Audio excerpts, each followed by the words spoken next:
పిఠాపురంలో TDP versus Janasena, పులివెందుల్లో TDP versus TDP, ఇప్పుడు ఆదోన్లో టీడీపీ వర్సెస్ బీజేపీ. ఏంటి పరిస్థితి? కూటమిలో కుమ్ములాటలు తారాస్థాయికి చేరుతున్నాయి. ఒకరి మీద ఒకరు ఆధిపత్యం కోసం ప్రయత్నాలతో రోడ్డెక్కుతున్నారు, వీధికెక్కి రచ్చ చేస్తున్నారు, కొట్లాటకు తన్నులాటకు కూడా దిగుతున్నారు. ఏకంగా ఇన్ఛార్జ్ మంత్రుల సమక్షంలోనే వెనుకాడకుండా ఆందోళనకు పూనుకుని అలజడి రేకెత్తిస్తున్నారు.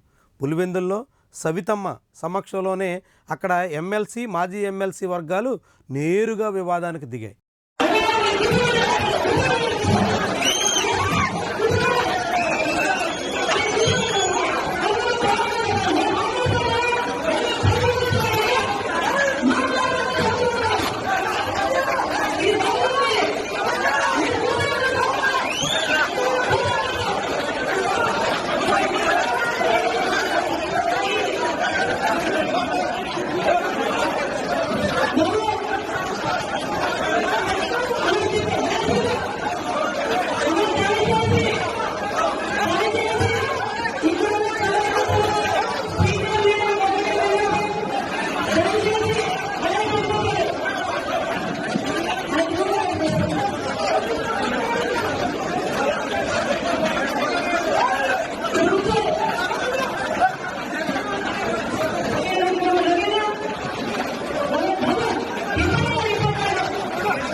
పులివెందుల సీన్ అట్ట ఉండగానే ఆదోనిలో బీజేపీ ఎమ్మెల్యే తీరు మీద తెలుగు తమ్ముళ్ళు వీరంగం చేశారు. ఇన్ఛార్జ్ మంత్రి నిమ్మల రామానాయుడు సమక్షంలోనే తీవ్రమైనటువంటి నిరసన వ్యక్తం చేశారు. తెలుగుదేశం పార్టీ శ్రేణుల మీద బీజేపీ ఎమ్మెల్యే సాగిస్తున్నటువంటి వ్యవహారాలతో అనేక రకాలుగా అభ్యంతరాలు వ్యక్తం చేశారు. ఏకంగా కర్నూలులోని గెస్ట్ హౌస్ కిటికీ అద్దాలు పగలగొట్టేటంత వరకు ఈ ఆగ్రహం పెళ్ళుబిక్కింది. మరి ఇవంతా ఎక్కడి వరకు దారితీస్తుంది? ఆదోన్లో వాస్తవానికి బీజేపీకి పెద్దగా బలం లేదు. ఆఖరి నిమిషంలో అక్కడ పార్థసారథికి బీజేపీ తరఫున టికెట్ ఇచ్చారు. ఆయన కర్నూలు నుంచి వలస వచ్చినప్పటికీ ఆదోని వాసులు తెలుగుదేశం పార్టీ మద్దతుతో ఆయనకి మంచి మెజారిటీ దక్కడానికి కారణమయ్యారు. అట్లా అసెంబ్లీలో తొలిసారిగా అడుగుపెట్టిన పార్థసారథి గడిచిన ఏడాది కాలంగా తెలుగుదేశం పార్టీ శ్రేణులతో అనేక రకాలుగా ఆడుకుంటున్నారు అనేటువంటి అభ్యంతరాలు వ్యక్తమవుతున్నాయి. ముఖ్యంగా పదవుల పంపిణీలో కానీ ఇతర కమిషన్ల వ్యవహారంలో కానీ ఇష్టారాజ్యంగా సాగుతున్నారు అన్నది టీడీపీ శ్రేణుల అభ్యంతరం. పార్థసారథి తీరు కారణంగా మొత్తం కూటమి పరువు పోతోంది అని వాళ్ళంతా ఆవేదన వ్యక్తం చేస్తున్నారు. ముఖ్యంగా ఆదోనిలో టీడీపీ ఇన్ఛార్జిగా ఉన్న మీనాక్షి నాయుడు వర్గీయులు ఇప్పుడు తీవ్రంగా కలత చెందుతున్నారు.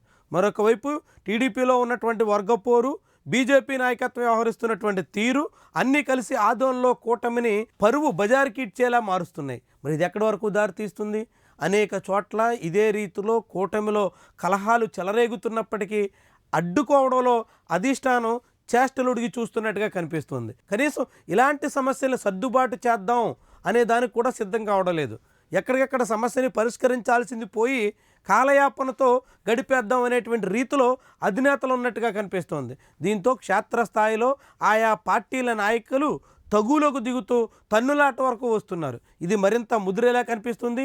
కూటమిలో కొత్త సమస్యలకు కారణం కాబోతుంది. అనేక వివాదాలకు ఆస్కారం అవుతుంది. ఈ విభేదాలతో మొత్తం అన్ని పార్టీల పరువు, కూటమిలో ఉన్నటువంటి మిత్రపక్షాల పరువుని ఒకరికొకరు తీసుకోవడానికి ప్రధానమైన కారణంగా మారుతోంది.